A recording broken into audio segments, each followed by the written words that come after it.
Hi YouTube, this is Joe Calton with Calton Cutlery. Visit me on the web, caltoncutlery.com. Today we're going to keep going on our diamond stone series, and I keep forgetting to write down what the last video was on. So this is going to be 9, which is the Harbor Freight.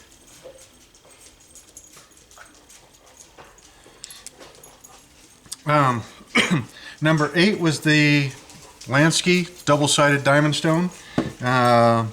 7 was the Smiths, especially these bad boys right here. 6 was the Husky. That one right there, boy, let me tell you, for $15, that is one impressive little stone. 5 was the Sharpening. The Sharpening also is, this one's like 50 bucks, but it's the 325 and the 1200. Pretty dang impressive stone right out of the box. 4 was the Easy Lap. Easy Laps have been a pretty good stone for me.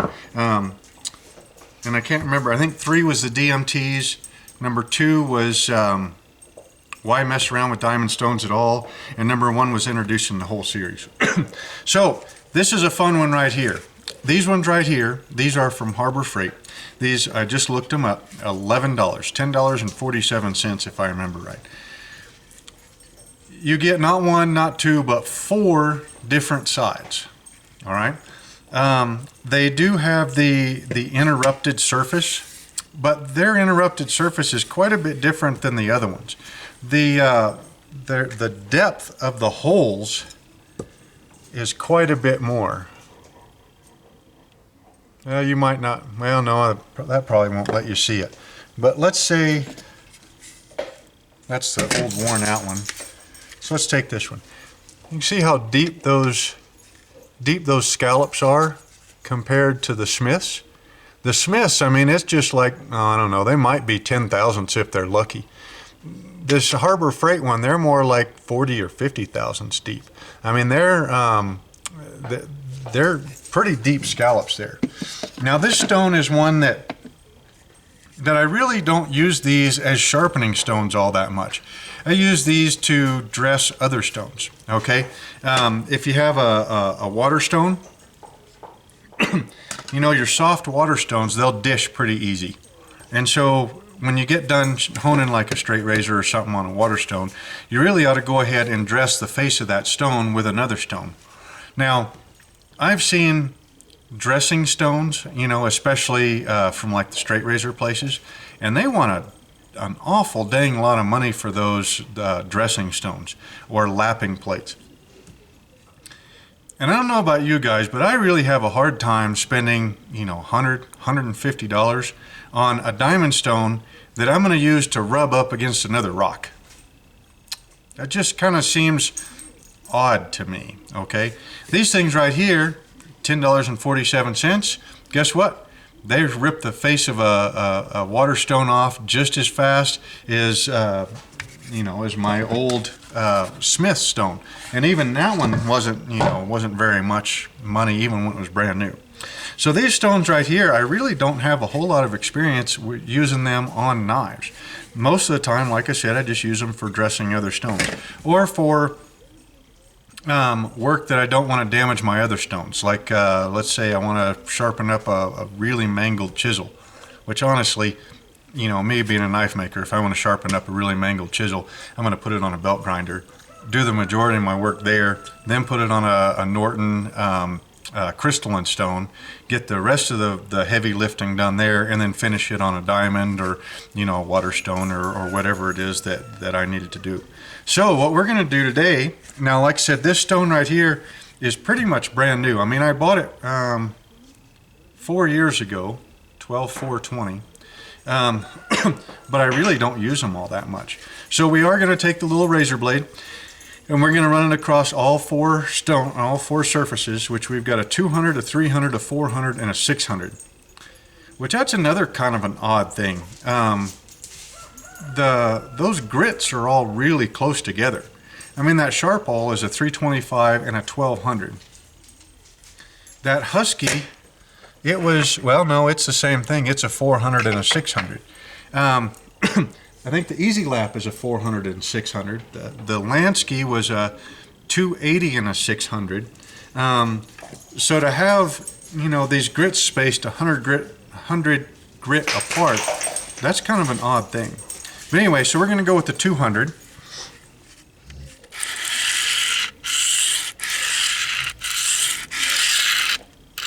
You know, that really doesn't feel all that bad. But like I said, this, I may have sharpened a couple of things, or, you know, this one's got kind of a gray, like a two-tone gray on it. I might have used this to dress a Norton crystalline stone, which these stones will do that. So, you know how you dress the face of a water stone, right? By taking this and rubbing up against it underneath running water. Well, these will actually dress a Norton crystalline stone. The crystalline stone, now that it's crystalline, so it's silicon carbide, which is quite a bit harder than what is in most, commercially made water stones. But the binder that's in that Norton crystalline stone is quite a bit tougher than what is in most, man-made water stones. But these things right here, they will actually dress the face of that stone just like it was a water stone, which is really cool. So that was the 200 grit side. We'll do that again. That seems pretty fine for a 200 grit, so maybe I did dress another stone. Here's a 300. Now see, that 300 grit sounds way coarser than the 200, so I must have dressed another stone with that 200 grit side. This 300 grit side actually sounds pretty dang good. That sounds pretty comparable to that Harbor Freight stone. No, not Harbor Freight. Husky stone from Home Depot. That actually really doesn't sound bad at all. Here's the 400.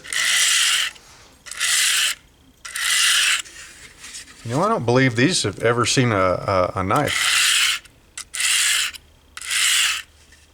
Okay, and now the 600 grit.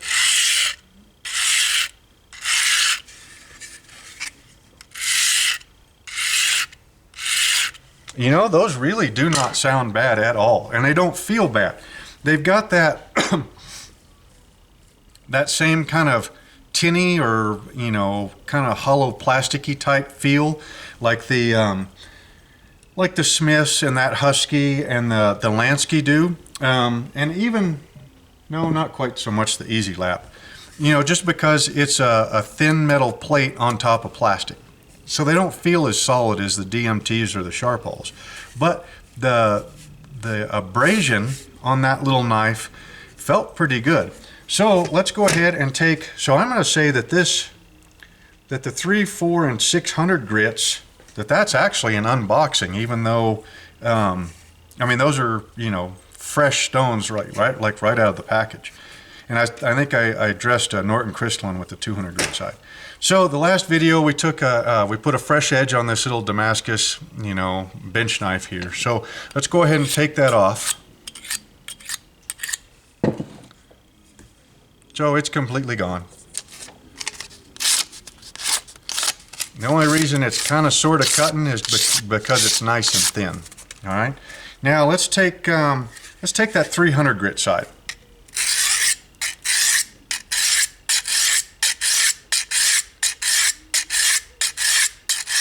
That's 10. You can feel bits and pieces of burr on the other side.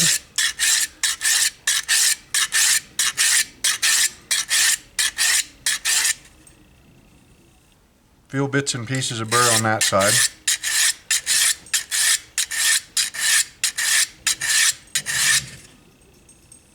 Now we're coming in.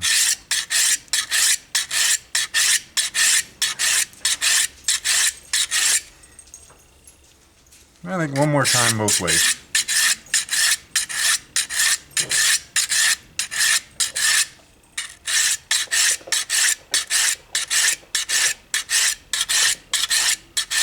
Okay, so that feels like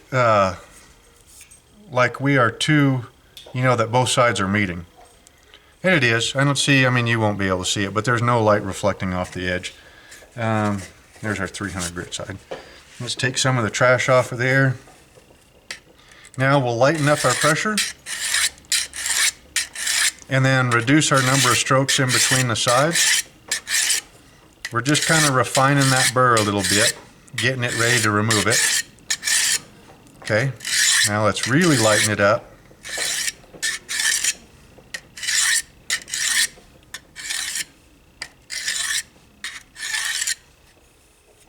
Okay, that feels pretty good. So again, that right there is the angle that the blade was ground at, right? To make the blade, you know, to grind it. That right there is about the angle that I was sharpening at. That right there is going to be about the angle that I'm going to shear the burr off with. Take the trash off the face of the stone. You know, for a fresh stone, this is actually feeling a whole lot better than what I gave it credit for. Let's peel the sleeves up a little bit, and there's some hair back here.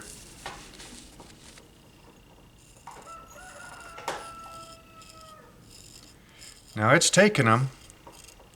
It's not popping them, but it's taking them. But like I said, this is a fresh stone, and I'd be real surprised to get a diamond stone right out of the box that would get, you know, a popping edge. And that one's doing pretty good too, or from this side anyways.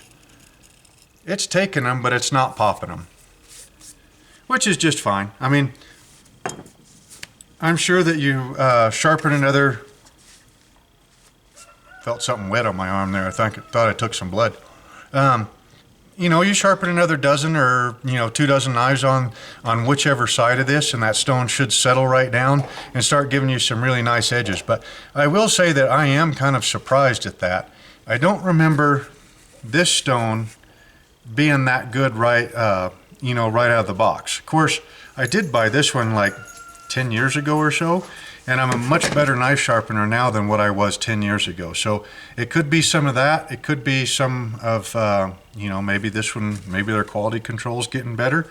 Maybe this one just wasn't as good as the other ones. Who knows? But for $11, and you get 4 surfaces to work with, and knowing that you can lightly dress crystalline stones with this, and you can go ahead and dress your normal water stones with it.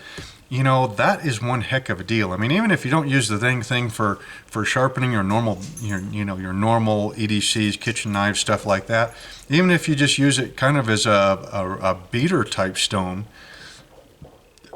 that thing's well worth the $11 that you spend for it at Harbor Freight.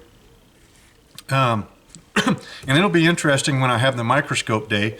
We're going to break out the stereoscope, put the camera into it, and send it to the TV. And then that day that when we do that, it'll be a long video, but we'll test, I don't know, maybe we'll grab, you know, a 1095 blade and then one out of 440C or something. And then just, you know, do a little bit of scratch pattern testing on all these stones, put them up underneath the microscope so that you can see the difference in the scratch patterns on steel, which is fascinating stuff, but it just takes forever. You know, hooking up the scope, hooking it to the TV, you know, getting all that stuff out, all that kind of stuff. But again, Harbor Freight, $10 and what was it, 47 or 57 cents? Even if it's just a beater stone, that is a heck of a value. So again, this is Joe Calton with Calton Cutlery. You can visit me on the web, caltoncutlery.com. Hope you enjoyed the video, and we will see you next time.